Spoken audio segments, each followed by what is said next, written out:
درود و خوش برگشتید به چنل خودتون. من حنا هستم، تاروت ریدر شما. اما در این ویدیو با فنجان و نلبکی قهوه و پاسخگیری از کارت های تاروت و همراه دو پرسش تکنیت. شما عزیزانی که به دنبال تکنیت هستید، ما همیشه توی ویدیوهای قهوه‌ای که میگذاریم دو پرسش پایانی تکنیت داریم، میتونید که استفاده کنید. سوالی برای پاسخ بله یا خیر. بنابراین قبل از هر اتفاقی سابسکرایب چنل و لایک ویدیو رو انجام بدید تا انرژی خوب خودتون توی فالهای خودتون هم جای بگیرن. بریم به سراغ فنجان نلبکی قهوه و در نظر داشته باشید که تفاصیلی که برای شما عزیزانم میگم مربوط به 6 ماه آتی هست. 2 ماه اول، 2 ماه دوم و 2 ماه پایانی. بریم به سراغ خود فنجان شما عزیزان. معمولا پشت فنجان موقع خالی کردنش ممکنه که تصاویری به وجود بیاد. اونا رو برای شما عزیزانم توضیح میدم، شاید که به کارتون بیاد یا شاید این تفسیر در زندگی شما معنایی داشته باشه.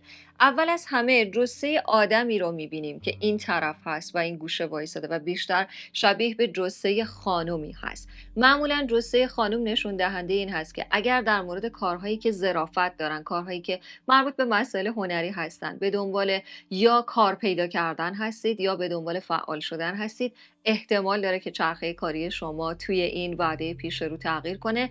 یا منظور این هست که بدونید اگر شما در زمینه مسائل کاری هستید که حالا هنری هست، زیبایی هست، ممکنه رقبایی داشته باشید. این رقبای خانم رو در این تصویر برای ما نشون داده. از جهت دیگری یک تصویر رو میبینیم که هم میتونه شبیه به یک دست باشه، از این طرف شبیه به یک دست هست و دست ها معمولا یعنی توافق. مثلا اگه الان نیت کرده بودید که آیا بابت چیزی که میخواید، کاری که میخواید توافق انجام میشه یا نه، بله این توافق پیش رو خواهد بود. از جهت دیگری این طرف تصویر رو شبیه به خرطوم فیل میبینیم و خرطوم فیل تصویر بسیار خوبی هست به خاطر اینکه نشون دهنده برخورد کردن با آدم‌های بزرگ هست، دیدار آدم‌های بزرگ هست. حالا شاید منظور این باشه که شما با افرادی که قدرتمند هستن، با افرادی که صاحب مقام و صاحب منصب هستن، ممکنه که دیدار و ملاقاتی داشته باشید. اما بریم سراغ درون فنجان شما و توی فنجان شما جز اون فنجان‌هایی هست که تصاویر ریز ریز ریز ریز داره و معمولا وقتی این تصاویر خیلی کوچولو کوچولو هستن ممکنه شیپ خاصی باشن، ممکنه نباشن. یعنی شما آدمی هستید که خیلی فکری هستید، به خصوص تا 4 ماه آینده باید سعی کنید فکرهای خودتون رو کنترل کنید. فکری بودنها شاید باعث بشه که یا شما خودتون رو مریض کنید یا خیلی استرسی بشید یا از هدف اصلی دور بشید و این یعنی شما گیر کردید توی فضایی و تصور میکنید که هیچی در کنترل شما نیست. همه چیز در کنترل شما هست. درسته که یه وقتی حق انتخاب خیلی بزرگ و یا خاصی نداریم، ولی در نهایت همه چیز در دستان خود شما خواهد بود. بریم به سراغ دو دوره اولی، یعنی زمان نزدیک و تایملاینی که میتونه مربوط به 2 ماه از حالا یا طی 2 ماه پیش رو باشه. اول از همه تصویر راهی رو میبینیم که دور تا دور کفه فنجان شما کشیده شده. راه ها درسته که خودشون طول عمر هستن، یعنی اینکه اگر مثلا تو فکر شما یک پس زمینه ای از نیت شما این بود که آیا من عمرم اونقدر طولانی هست مثلا، یا آیا آینده اونقدر برای من جریان داره، بله شما طول عمر طولانی میتونید داشته باشید. راه ها از جهت دیگری میتونن نشون دهنده مسافرت باشن.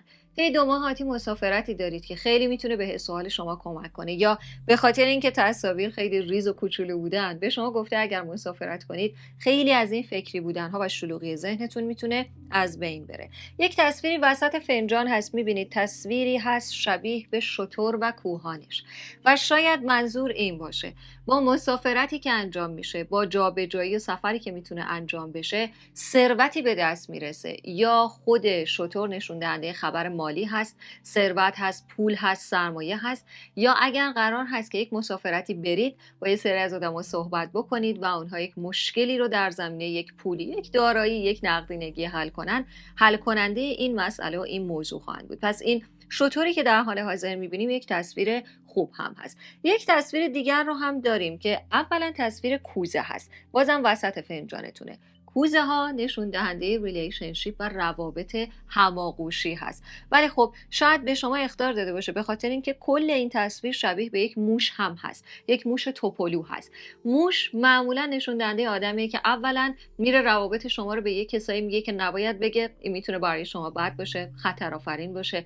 دوما اگر میخواید ارتباطات سکشوال و یا هماغوشی با همکاران داشته باشید، پیشنهاد نشده. ممکنه که توی محیط کاری یک سری حرفایی بزنن که این پچ ها مثل موشیه که توی کار شما دونده میشه و امکان داره که براتون خیلی دردسر ایجاد کنه.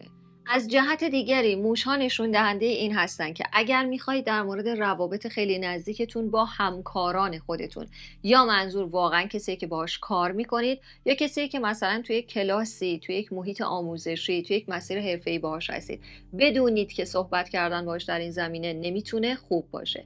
اما تصویر شبیه به لب هم هست. هر دوی این تصاویری که وسط فنجان شما هستن لب رو نشون دادن. خود لب‌ها یعنی حرف‌هایی که بازگو نشدن، از همه مهمتر اعتراف هایی که مطرح نشدن و ممکنه که این اعتراف ها به شما بازگو بشن. ببینیم که بریم سراغ کارت های تاروت، ببینیم که چه اعترافی هست، چه حرف نگفته ای که قراره به شما گفته بشه که توی 2 ماه آینده یا در موعد نزدیک انقدر مهم هست. چرا؟ به خاطر اینکه راه وجود داشته. یعنی شما راهی رو انتخاب میکنید، یعنی چیزی رو منتخب میکنید. اصلا اون کسی که قرار هست با شما حرف بزنه در چه زمینه‌ای میخواد با شما صحبت کنه و این اعتراف اصلا چه رنگ و بویی داره. اولا اعترافی رو میبینیم در مورد یک معشوقه هست، معشوقه که خودش یا جزء متولدین زمستان هست یا تحت تاثیر وعده های خاک، یعنی اردیبهشت، شهریور و یا زمستانی هست. این فرد ممکنه که قبلا به شما خیانت کرده بوده باشه، ولی اعتراف میاد میکنه که اشتباه کرده، یا یه آدم دیگری رو انتخاب کرده، این کاراکتر عاطفیتون، ولی میفهمه که چه اشتباه بدی کرده. و اعترافی که میشنوید اینطوری هست. شاید اولش که میشنوید مثلا به شما میگه که آره تایمی که ما با هم بودیم فلان تایم یادته من به دروغ گفته بودم، من با یکی دیگه بودم. اولش خیلی برای شما سنگین هست، ولی بعدش آرامش رو میبینیم. انگار بعدش متوجه میشید که خب من تمامی این حسهای پیچیده رو داشتم، الکی نبوده، من نمیتونستم انتخاب کنم، بیهوده نبوده، چون بخشی از حقیقت انگار برای شما بازگو نشده بود. و چون قرار هست که بخشی از حقیقت به شما گفته بشه، پس به لحاظ عاطفی هست دروغی که قبلا گفته شده بوده از سمت یک معشوقه‌ای با این ویژگی که در حال حاضر دیدیم، چشم و ابروی قهوه‌ای یا پوست گندمگون و روشن، این آدم حرفهایی رو میزنه که درسته که سخته، درسته که سنگینه، ولی باعث تصمیم گیری های خیلی خیلی مهمی برای شما هم میشه. بنابراین اون کسی که قراره با شما حرف بزنه و چیزهایی رو بازگو کنه یک فردی هست که در مورد مسائل عاشقانه با شما حرف میزنه. 2 تا دایره رو میبینیم. البته من دیگه مثل گذشته استودیوی قبلی آینه جلوم نیست، این بده، ولی خب 2 تا دایره رو میبینیم و دایره ها تصاویر خوبی هستن. دایره ها معمولا نشون دهنده چرخه کار هستن. مثلا یه شغلی هست که متوقف شده، یه شغلی هست که اونقدر چرخه درآمدی خوبی نداره برای شما، یا مثلا یه کاری هست که همش دوست داشتید به یک پولی برسه، به یک سودی برسه. این به سود رسیدن ظرف 2 ماه آینده است. دایره ها خودشون 2 معنای دیگر رو هم داره. اول پول هست، تأییدیه و تصویب یک پولی هست. مثلا شما خواستید یک کاری بکنید ولی پولش تایید نشده، بودجهش تایید نشده بود، انگار اون معین میشه برای شما برسه. یا 2 واریزی رو میبینیم، یعنی چون 2 تا دایره هست 2 واریزی متفاوت 2 ماهاتی هست. این مسئله خوبه به خاطر اینکه خیلی از نگرانی ها و فکری بودن های شما انگار میتونه به پایان برسه. یک تصویر اسب کوچولو رو هم میبینیم. البته یه اسب سفید رنگی هست و اسب سفید رنگ تغییرات خیلی خوب هست. میتونیم این رو بگیم چون تمامی این تصاویر در کنار هم معنایی داره. اگر به دنبال پولی بودید تا بتونید جایی رو تغییر بدید، اسباب کشی داشته باشید و به محیط بهتری برید، میتونه این اتفاق برای شما باشه که همه اونها اتفاقات روشنی هستن. این اسب نشون دهنده اتفاق خوبی هست که باعث میشه شما از یک محیط منفی، باعث میشه شما از یک چالش و یا مشکل دور بشید. اما در مورد این حرف افی که میبینیم چیزی شبیه به اف هست و اف معمولا نشون دهنده فرندشیپ، دوستی تازه یا به ویژه مسائل عاطفی جدید هست. حالا از حروفی که برای شما میبینم اگر خود شما، بله شما، اگر توی اسمتون حرف ه رو هیگرد منظور هست، اگر حرف ر رو و اگر حرف ب یا ن رو دارید، یا اون آدمی که قراره که به شما پیشنهاد بده ممکنه این حروف رو داشته باشه. با هم ببینیم از کارت های تاروت که این شخصیت ممکنه چه ویژگی داشته باشه. و تا یادم نرفته تصویر یک بز هم، کل اینها تصویری هست شبیه به یک اریس هست. شاید این آدم مثلا خودش فروردینی باشه چون این تصویر بزرگ دیده شده. حالا خود بزها هم معانی خوبی دارن. چیزی که براش خیلی جنجال داشتید، چالش داشتید یا خیلی دعوا مرافع براش شده میتونه تمام بشه. برگردیم به اون حرف افی که دیدیم و یک ارتباط احساسی هست. ببینیم این شخصیت چه ویژگی میتونه داشته باشه از این کارت های تاروت، یا اصلا کلا با این آدم کجا و چطور میتونید آشنا بشید. خب در وهله اول همونطور که اون تصویر هم نشون داده بود، فردی رو عضو متولدین آتش میبینیم که میتونه تحت تاثیر وعده آب باشه. چون یکی از این کارت ها هست میتونه نشون دهنده این باشه که شما در یک میهمانی یا در یک جمعی که شاید حتی ازدواج و عروسی یکی از اطرافیان هست با این فرد آشنا میشید. و اول از همه میدونید چی برای شما جالبه؟ خوشبو بودن و خوشپوش بودن و جسارت این فرد زمانی که داره باهاتون حرف میزنه، زمانی که به سمت شما میاد. این شخصیت رو یه خورده سبز رو میبینیم، ولی از این سبز بانمک ها هستن، دل آدمو میبرن، با شوخی میان جلو آدم، اصلا نمیدونه چی بگه. از اونا هستن. و البته فردی جزء متولدین آخر اسفند تا انتهای فروردین، آخر تیر ماه تا انتهای مرداد، یا پایان آبان تا اتمام آذر ماه هست. پس چنین شخصیتی هست. اگر دوست دارید اختلاف سنی رو بدونید، اختلاف سنی یه چیزی بین 3 و 5 هست. 3 تا 5 فصل یا 3 تا 5 سال هست این اختلاف سنی. ولی بدونید این آدم رو در میهمانی دیدن به عنوان گزینه جدید عاطفی، به عنوان شخصیت مثبتی در زندگی شما، یا آدمی که انگار پاداش سختی های شما هست، انگار کمک کننده به تمامی سختی هایی هست که میتونید شما اونها رو پشت سر بگذارید. اما کمی بریم در زمان دورتر، حالا نه خود 4 ماه دیگه ولی یه خورده از 2 ماهاتی بگذریم. یک تصویر زنگوله وجود داره و این زنگوله البته در کنار یک میز هست. و بدونید که میزها یعنی قرارداد بستن، ولی زنگوله الرت هست، اخطار هست، دعوا هست. اگر قرار هست بین 2 تا 4 ماه آینده شما مهربانانم یک قراردادی رو ببندید، هر قراردادی میتونه باشه، مثلا قرارداد یه خونه هست، خوابگاه هست، قرارداد کار هست، وسط قرارداد بستن ممکنه یه دفعه چیزی به شما بگن، شما یه دفعه قاطی کنید، عصبانی بشید. خیلی مهمه که عصبانیتتون رو کنترل کنید یا با حرفهای خوبی برخورد بهتری با این آدما داشته باشید. مثلا اگه میخوام بگن که خب این قراردادت هم اینطوری دیگه اون چیزایی هم که می‌خواستی رو نمیذاریم توش، شما باید منطقی به این آدما جواب بدید. چون اگه غیر منطقی باشه همین قرارداد ممکنه فسخ بشه، هم این جلسه ممکنه نتیجه منفی داشته باشه، هم ممکنه که اصلا کلا باعث بشه همه چیز به هم بریزه. پس خیلی خیلی مهم هست که در این زمینه شما تولرنس داشته باشید، بحث نکنید، یا حداقل قبل یا بعد از یک قرارداد با کسی بحث و چالشی نداشته باشید، چون انگار بسته شدن این قرارداد رو میتونه به یک چالش و یک مسئله برسونه. اما تصویر رو شبیه به ستار و یا ستاره میبینیم و این ستاره در کنار چیزی شبیه به یک کلاه هست. ستاره ها تصاویر خیلی خیلی خوبی هستن. ستاره ها روشنی هستن، انتخاب شدن هستن، مطلوب واقع شدن هستن. تو یک جمعی بین دوستانتون اگر یکی تهمتی زده بوده، همه تهمت ها کنار میره. اگر یه جمعی از دوستانی رو از دست داده بودید، بهتر از اون رو به دست میارید.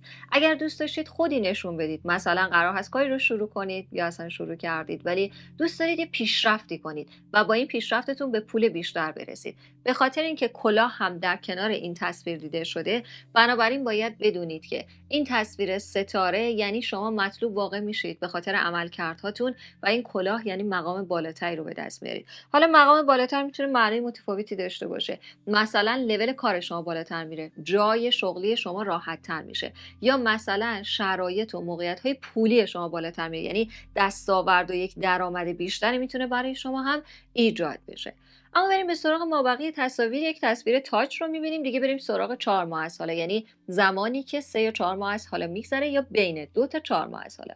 یک تصویر تاج رو میبینیم و تاج تصویر بسیار بسیار خوبی هست. تاج ها معمولا نشون دهنده موفقیت هست، نشون دهنده دستاورد هست. تاج یعنی پیروز شدن، انتخاب شدن یا قبول شدن. مثلا اگه پیش روی شما نبردی هست، از یک آزمون هست، از یک مصاحبه هست، این شما هستید که قبول میشید یا این شما هستید که میتونید پیروز بشید. و حالا چون حرف A رو در کنارش میبینیم، نمبر 1 شدن هست، یک انتخاب شدن هست. یا اگه قرار هست مثلا مسابقه‌ای پیش رو باشه، یک رقابتی باشه، نفر اول شدن رو برای شما عزیزانم نشون داده. یک تصویر رو میبینیم شبیه به یک قفل باز شده هست و قفلی که باز شده معمولا یعنی سنگینی از بین میره. با هم ببینیم این سنگینی چطور بوده، چگونه بوده تا شما بتونید بیشتر به خودتون نسبت بدید و ببینیم از سمت چه کسی بوده که قراره 3 یا 4 ماه از حالا کلا از شرش راحت بشید. خب با هم ببینیم که از سمت چه کرکتری بوده و قراره تموم شه. اول از همه از جانب فردی هست که میتونه شخصیت فمینین و خانومی باشه، چون کرکتری رو میبینیم که انگار حسادت‌های زنانه داره.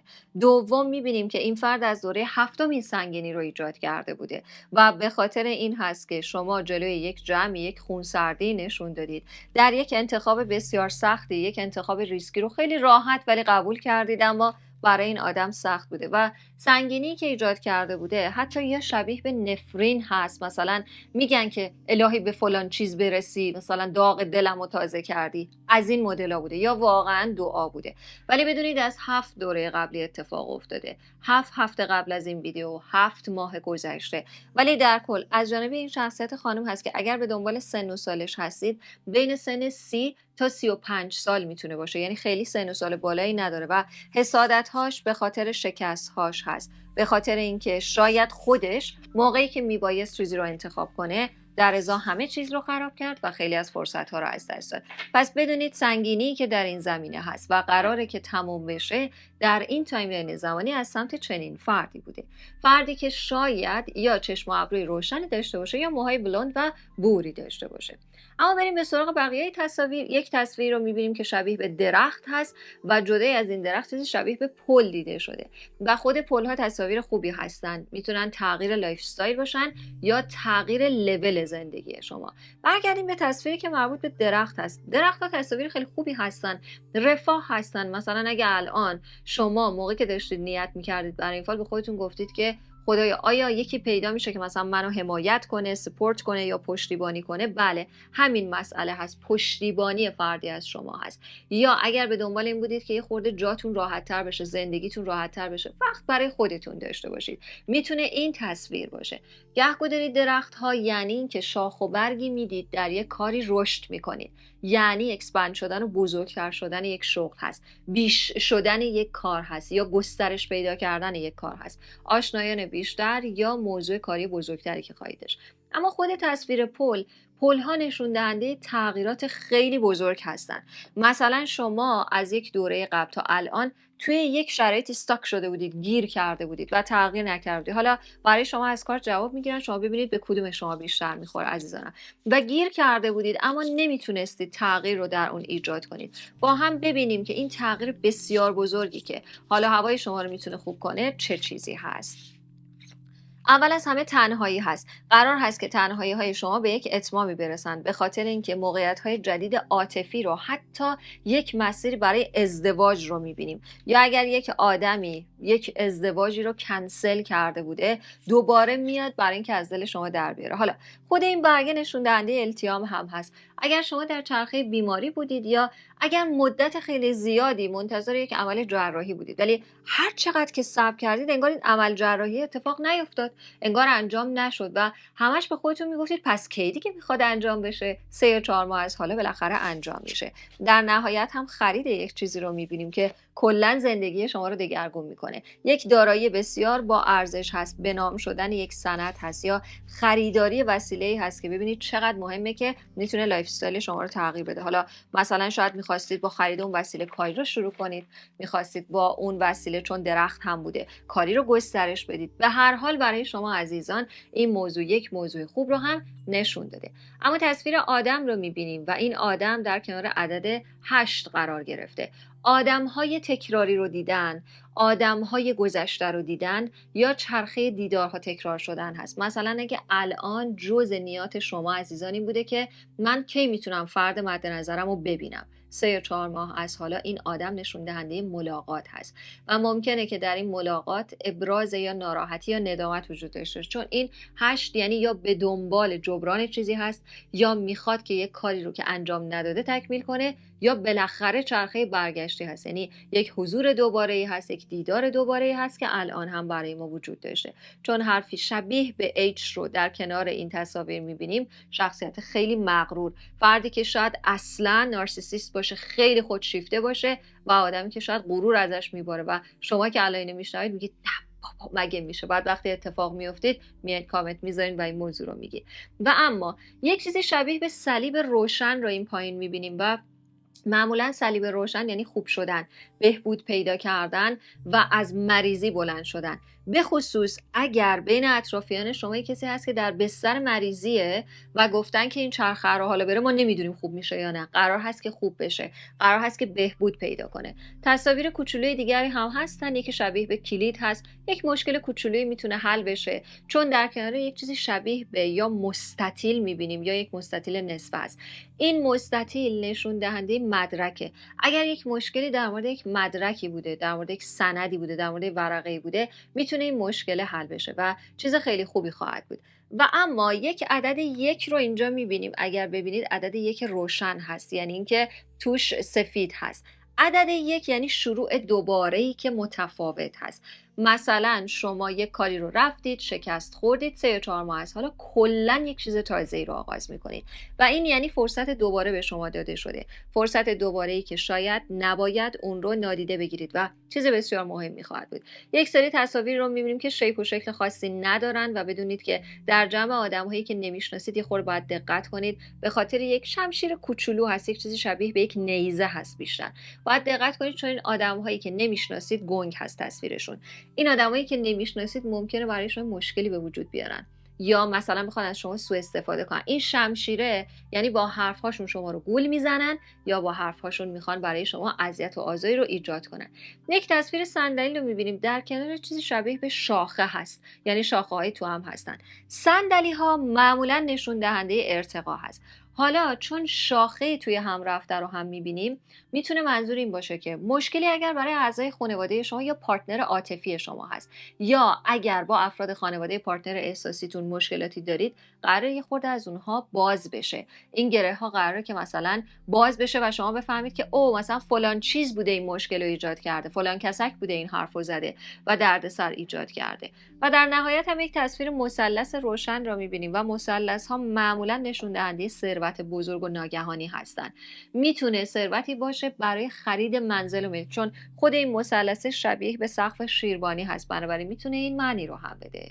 اما بریم به سراغ نلبکی شما مهربانانم، با هم ببینیم تصاویری که مربوط به دیگه 4 تا 6 ماه بعدی هست. تصاویری که میبینیم شبیه به یک پله هست که شما یعنی یک نردبان هست. شما آخرین قدم رو دارید برمی‌دارید، بدونید که 4 تا 6 ماه از حالا کلا وضعیت کار شما خیلی تغییر میکنه. یک حرف ک رو میبینیم که ل و شبیه به یه هست و این آدم میتونه توی گام‌های موفقیت شما بسیار تاثیرگذاری خوبی داشته باشه. یک بالون کوچولو رو می‌بینیم. بالون‌ها مشکلات خانوادگی هستن. بهتره بین 4 تا 6 ماه آینده اصلاً به مشکلات خانوادگی شما کاری نداشته باشید، بگذارید خودش حل بشه. چیزی شبیه به شمع اینجا هست و شمع خیلی تصویر خوبیه. شمع‌ها نشون دهنده آرزو هستن، نشون دهنده یک چیزی هست که شما حاجتش رو داشتید، خواستش رو داشتید. یک شمشیر یا یک چاقوی سفید اینجاست، معمولا نشون دهنده جدایی هست که به نفع شما هست. بیاید با هم ببینیم این جدایی احساسی هست یا اینکه این جدایی مثلا کاری هست، برای شراکت هست. ببینیم که کدوم یک از این موارد میتونه باشه، چون ممکنه مثلا این جدایی برای شرایط کار شما باشه. خب جدایی رو از خانواده میبینیم و برگه مستقل شدن هست. پس جدایی که میبینیم برای همین روشن افتاده این شمشیره، یعنی از فشارهای خانوادگی که جدای از ترس و ممانعت از چیزایی که شما میخواد، هیچ چیز دیگه ای برای شما نداشتن. بعضی از خانواده ها هستن که میگن ما خیلی تو رو دوست داریم، ولی جلوی تک تک چیزایی که دوست دارید رو میگیرن. شما قراره از این محیط دور بشید و انگار قدرتی رو به دست میارید، انگار میتونید رها بشید، خلاص بشید و آزاد باشید. حتی قدرت مهاجرت رو میبینیم، چون معمولا این برگه نشون دهنده رفتن و دور شدنی هست. پس جدا شدن از یک محیطی که اعصاب شما رو خورد میکرده، فقط یادآور ترس ها، سستی ها، مشکلات و چیزایی بوده که شاید بهش نمیرسیدید، بنابراین ترک کردن و یا جدا شدن از این محیط خواهد بود. یک کلید سفید رو این وسط میبینیم و کلیدها معمولا یعنی مشکلی که شما داشتید گره‌گشایی میشه به طور ناگهانی. مسئله و دغدغه‌ای که داشتید و مربوط به این 4 تا 6 ماه از حالا هست، به طور ناگهانی میتونه این مسئله تموم هم بشه. و اما یک تصویر شبیه به گرگ میبینیم و گرگ ها معمولا یعنی از خانواده کمک بگیرید برای چیزی. حالا اگر دوست دارید بدونید برای چه چیزی، از خانواده کمک بگیرید برای جای پا سفت کردن، چون تصویر چکش رو هم نشون داده. و چکش ها معمولا یعنی این که مثلا میخواد یک کاری رو محکم شروع کنید، از اعضای خانواده کمک بگیرید که میدونید حامیتون هستن، نه بقیه‌ای که شما رو اذیت میکنن. یا اگه میخواید کاری رو انجام بدید با افراد خانواده اون رو بازو کنید، نترسید از این موضوع، چون یکی از کارت ها هم این بود، ترس داشتن از خانواده قراره که تموم بشه. پس این گرگ یعنی این که اون فردی که شاید همیشه اذیت کننده بوده بالاخره میتونه کمک به شما بکنه که برای این چکش جای پای شما هم سفت بشه. یک تصویر شبیه به گل میبینیم و گل ها تصاویر خوبی هستن. گل ها هم پیشنهاد احساسی هستن، هم منظور این هست که یه آدمی از شما درخواست میکنه توی اکیپی یا توی شراکتی به خصوص قرار بگیرید، به ویژه اگر شما مشکلات مالی رو داشتید. چرا مشکلات مالی رو داشتید؟ به خاطر اینکه تصویری که حال حاضر میبینیم نشون دهنده یک دماغ هست، یعنی شما همش دنبال این بودید که چطور میتونید مشکل رو حل کنید یا چطور میتونید به راه بهتری برسید. البته دماغ ها فضولی هم هست، نوزینس هم هست، ولی خب با هم ببینیم که این کاراکتری که قراره این پیشنهاد رو، گل رو به شما بده، در چه زمینه‌ای هست. اول از همه در مورد یک مسئله قانونی هست. منظور از این کارت این هست که مشکلات حقوقی و قضایی و قانونی و دادگاهی شما قرار هست حل بشن. دوم، یه آدمی هست که خیلی خوشفکره و این آدم با خلاقیت خودش انگار میتونه کمک کنه یک تحقیق شما، یک بررسی شما در یک زمینه تموم بشه. و در نهایت اگر دوست داشتید که از یک سری افراد یا یک نفر عاطفی که خیلی سمیه و تهدید میکنه میخواستید از این آدم دور بشید و نیاز به کمک‌های قانونی داشتید، در همین زمینه هست. این کمکی که به شما میرسه در زمینه مسائل حقوقی و قانونی و قضایی دیده شده. اما بریم به سراغ تصاویری که باقی موندن. تصویر باقی مونده یک دروازه هست. دروازه ها نشون دهنده این هستن که راهی برای شما باز میشه، جایی برای شما باز میشه. گفتم اگر تصویر پشت نلبکی هم هست برای شما بگم تصویر چندان خاصی نیستن. و اما چیزی شبیه به تپه رو میبینیم. مراقب دوستی ها باشید در وعده 4 تا 6 ماه از حالا. شاید خیلی از دوستی ها به شما بگن که آره عزیزم، وای چقدر من تو رو دوست دارم، چقدر مثلا برای من عزیزی. بدونید که همه اطرافیان این کارو نمیکنن، یعنی برای همه انقدر عزیز نیستید اونطوری که بازگو میکنن. اگر دوست دارید بدونید این فرد چه حروفی در نام و یا فامیل خودش داره، زد رو میبینیم پس شاید ز باشه، ان رو میبینیم پس میتونه ن باشه و در نهایت ل رو میبینیم، ال هم میتونه باشه، ولی خود ل یعنی دروغگویی و یعنی فردی که با دروغگویی میخواد که انگار به شما نزدیک بشه. یک تصویر رو شبیه مکعب میبینیم. مراقب رازهاتون باشید در وعده زمانی بین 4 تا 6 ماه آینده. و مکعب ها معمولا نشون دهنده این هست که یک چیزی رو روش پوشیه گذاشتید یا مراقبش بودید، ولی ممکنه از جایی که فکرش رو نمی کنید یه دفعه پخش بشه و این مسئله نمیتونه مسئله خوبی باشه. و در نهایت یک پرنده رو میبینیم. البته این پرنده شبیه به هواپیما هم هست. هواپیماها سفرهای برون مرزی هستن یا بیزینس برون مرزی هستن، یا انگار اون حکمی که قراره به شما برسه باعث میشه که شما راحت بشید، خلاص بشید از یک مشکل تا اینکه بتونید سفرهایی که دوست دارید رو هم آغاز کنید. اما بریم به سراغ تکنیت شما مهربانانم. پرسشی برای پاسخ بلی آخر. اول با این دسته کارت نیت کنید، تمرکز کنید تا ببینیم که برای تکنیت شما مهربانانم چه چیزی از این کارت وجود داره.